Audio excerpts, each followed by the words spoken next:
Hello बच्चों, एक बार फिर स्वागत है आपका आपके अपने YouTube channel APS science Kathumar में। तो बच्चों, चैप्टर नंबर 5 हमारा चल रहा है।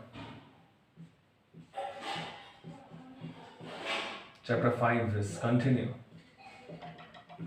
और लास्ट वीडियो में हमने पढ़ा था न्यूटन की गति के नियम। तो मैंने आपको बता दिया था कि न्यूटन ने 3 नियम दिए थे। ठीक है, न्यूटन ने हमें 3 नियम दिए। तो हम पहला नियम पढ़ चुके हैं। न्यूटन गति का जो फर्स्ट लॉ था, पहला जो नियम था, उसके बारे में हम बात कर चुके हैं। पहला नियम क्या था? जड़त्व का नियम। क्या नियम था पहला? जड़त्व का नियम। ठीक है, ये क्या था? जड़त्व के कारण वस्तु जैसी है वैसी ही रहती है, यानी वस्तु जिस अवस्था में है वो उसी अवस्था में ही रहती है। किसके कारण? जड़त्व के कारण। ठीक है, यानी वस्तु की स्थिति में परिवर्तन करने के लिए हमें कोई क्या लगाना पड़ता है? एक एक्सटर्नल फोर्स लगाना पड़ता है, नेट फोर्स। जड़त्व हमने देख लिया था 3 प्रकार का होता है। एक विराम का जड़त्व, जो विराम अवस्था में परिवर्तन का विरोध करता है। एक गतिशील अवस्था का जड़त्व, जो गतिशील अवस्था में परिवर्तन का विरोध करता है। और एक दिशा का जड़त्व, जो दिशा में परिवर्तन का विरोध करता है। ठीक है, तो आज के वीडियो में हम करेंगे न्यूटन की गति का दूसरा नियम।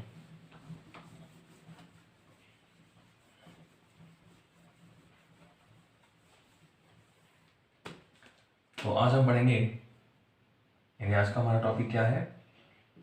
न्यूटन की गति का, ठीक है, न्यूटन की गति का द्वितीय नियम।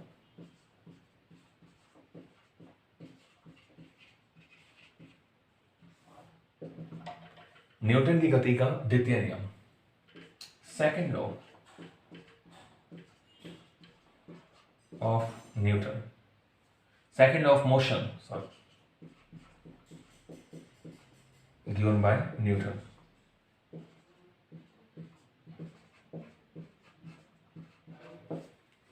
तो न्यूटन की गति का दूसरा नियम की बात करें तो देखो बच्चों, यहां दूसरे नियम में उसने बल की अवधारणा पेश करी। सेकंड नियम में उसने बल को परिभाषित कर दिया, बल को डिफाइन कर दिया।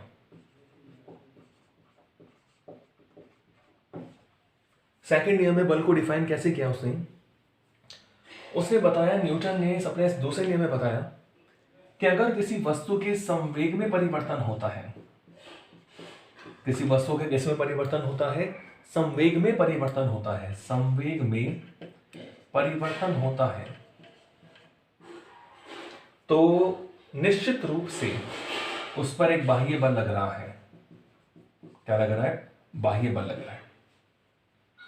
यानी संवेग में जो परिवर्तन की दर है वो बाह्य बल के समानुपाती है, उसने ऐसा बताया। तो अगर संवेग में परिवर्तन हो रहा है किसी भी वस्तु के, तो उसमें नेट फोर्स लगता है। तो देखो किस तरह हम इसको डिफाइन कर सकते हैं।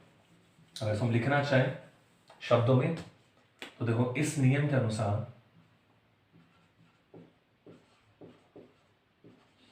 इस नियम के अनुसार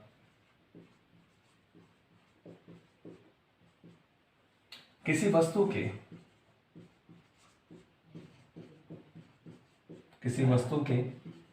संवेग में परिवर्तन की दर,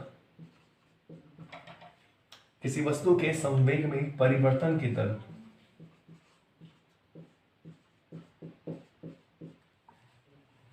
rate of change in momentum, किसी वस्तु के संवेग में जो परिवर्तन की दर है उस पर आरोपित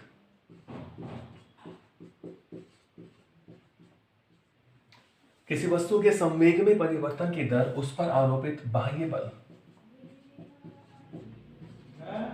उस पर आरोपित बाह्य बल के क्या होती है? समानुपाती होती है।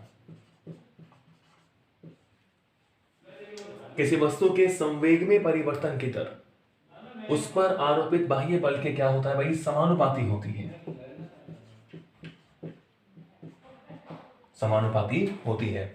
यानी अगर संवेग में चेंज हो रहा है तो क्लियर अंडरस्टूड है कि उस पर क्या लग रहा है? कोई फोर्स लग रहा है, बाह्य बल लग रहा है। तुम क्या लिख सकते हैं? देखो, अर्थात F is proportional to dp upon dt।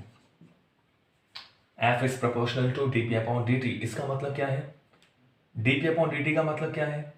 कि संवेग में परिवर्तन की दर, rate of change in momentum with respect to time, तो F is proportional to dp upon dt।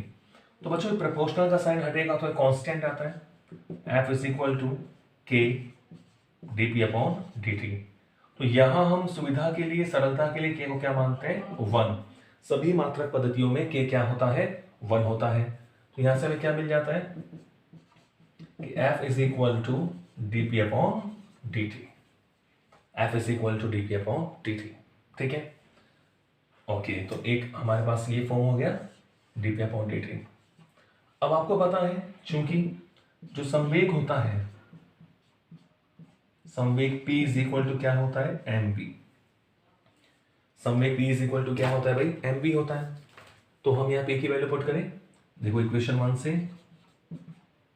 F is equal to d upon dt। तो p की value put कर दें हम, क्या आएगा, mv। p को हमने क्या रख दिया, mv। अब आपको पता है F is equal to d upon dt mv। हमें ये पता है अगर किसी वस्तु का वेग बहुत ज्यादा नहीं होता है तो वस्तु का द्रव्यमान उसकी गति के साथ परिवर्तित नहीं होता है। इन द्रव्यमान क्या मानते हैं, नियत। क्लासिकल फिजिक्स में हम पढ़ते हैं कि अगर वस्तु प्रकाश के वेग से कम वेग से गतिशील है, नॉर्मली सभी वस्तुओं का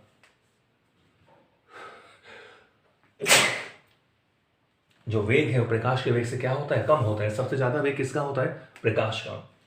तो अगर वस्तु प्रकाश के वेग से कम वेग से गतिशील है तो यह द्रव्यमान को हम क्या मानते हैं, नियत मानते हैं, ठीक है। तो हम लिख सकते हैं, देखो सामान्यतः, देखो यदि वस्तु का वेग, यदि वस्तु का वेग यानी वो क्या है, v, यदि वस्तु का वेग v प्रकाश के वेग, प्रकाश के वेग, उसको मैंने क्या बोल दिया, c for light velocity, 3 × 10⁸ metre पर सेकेंड।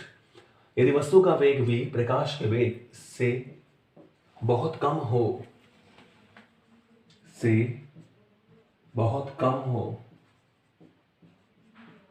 अर्थात क्या लिख सकते हैं, v इज लेस देन क्या हो, c हो, बहुत कम है v की वैल्यू, c हो, तो वस्तु का जो द्रव्यमान है, तो वस्तु का द्रव्यमान उसके वेग पर निर्भर नहीं करता है, वेग पर निर्भर नहीं करता है। यानी वस्तु का वेग बहुत कम है प्रकाश के वेग से, तो द्रव्यमान वेग पर निर्भर नहीं करता है। तो गतिशील अवस्था के साथ साथ, गति करने के साथ साथ द्रव्यमान में कोई चेंज नहीं होगा, नहीं करता है। इसलिए द्रव्यमान को हम क्या मान सकते हैं, नियत मान सकते हैं। इसलिए द्रव्यमान को नियत माना जा सकता है।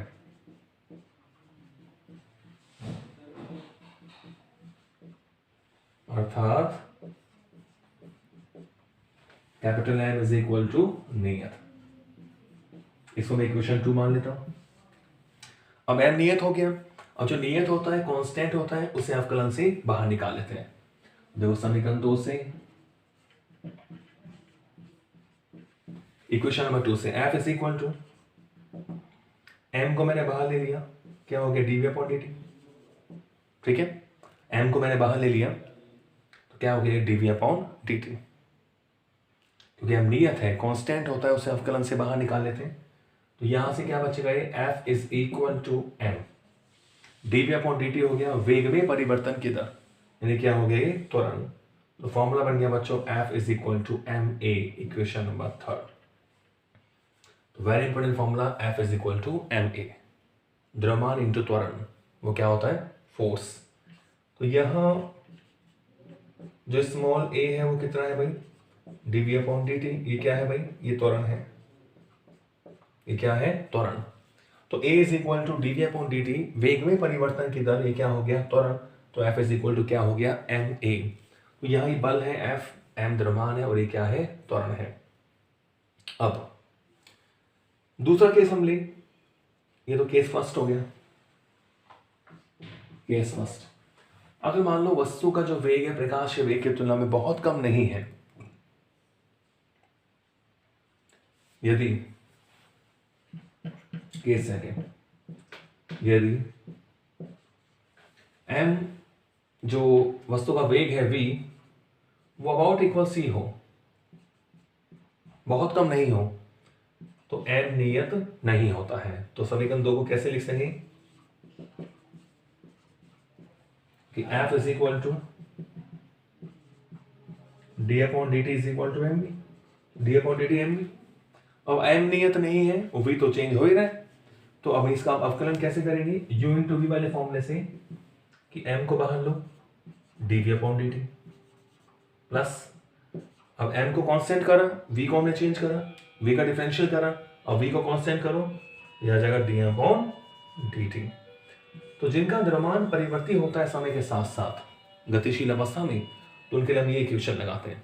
और मैं वही भी बता दूं कि अगर इस समय, चलो यहां लिख देता हूं, इक्वेशन नंबर 4 हो गई।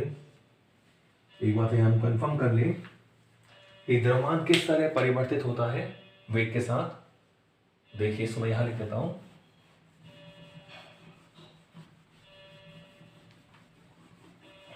देखिए यदि जो m नॉट है वो तो विराम द्रव्यमान हो, विराम अवस्था रेस्ट मास, m नॉट क्या हो, विराम द्रव्यमान रेस्ट मास,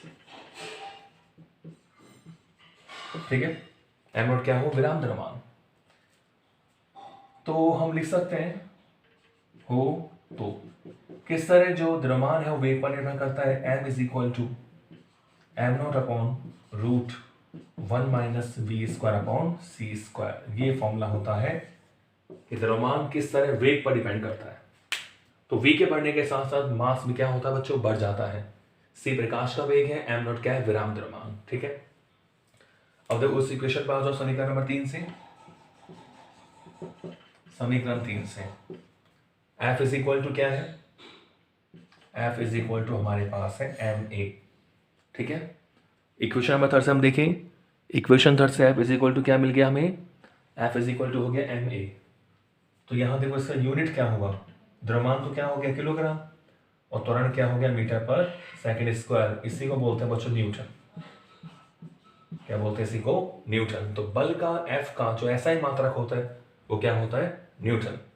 यानी 1 newton is equal to 1 kilogram metre पर सेकंड स्क्वायर। तो ये 1 न्यूटन की परिभाषा हो गई। यदि 1 किलोग्राम का पिंड 1 मीटर पर सेकंड स्क्वायर के वेग से गतिशील है तो उस पर कितना फोर्स लगता है, 1 न्यूटन। इसकी विमा निकाल लें हम, जो किलोग्राम की विमा क्या होती है, m1, मीटर की L1, और सेकंड स्क्वायर का मतलब T2। T2 को पहले जाओ तो क्या हो जाएगा, m1 L1 T माइनस 2। ये सी क्या हो गया, बल की विमा। तो बल का mks मात्रक क्या होता है, न्यूटन। ये न्यूटन कौन सा मात्रक है, mks, ठीक है बच्चों। बल का जो cgs मात्रक होता है वो क्या होता है, डाइन। cgs मात्रक क्या होता है, डाइन, डाइन। बच्चों जो fps मात्रक होता है बल का वो होता है पाउंडल। बल का fps मात्रक क्या होता है, पाउंडल। तो ये था न्यूटन गति का दूसरा नियम कि F is equal to dp upon dt। तो आज के वीडियो में इतना ही। नेक्स्ट पढ़ेंगे थर्ड ऑफ न्यूटन्स और कुछ क्वेश्चंस करेंगे न्यूटन्स लॉ पर। तो आप देखते रहिए, आपका अपना APS science Kathua YouTube channel. Thank you.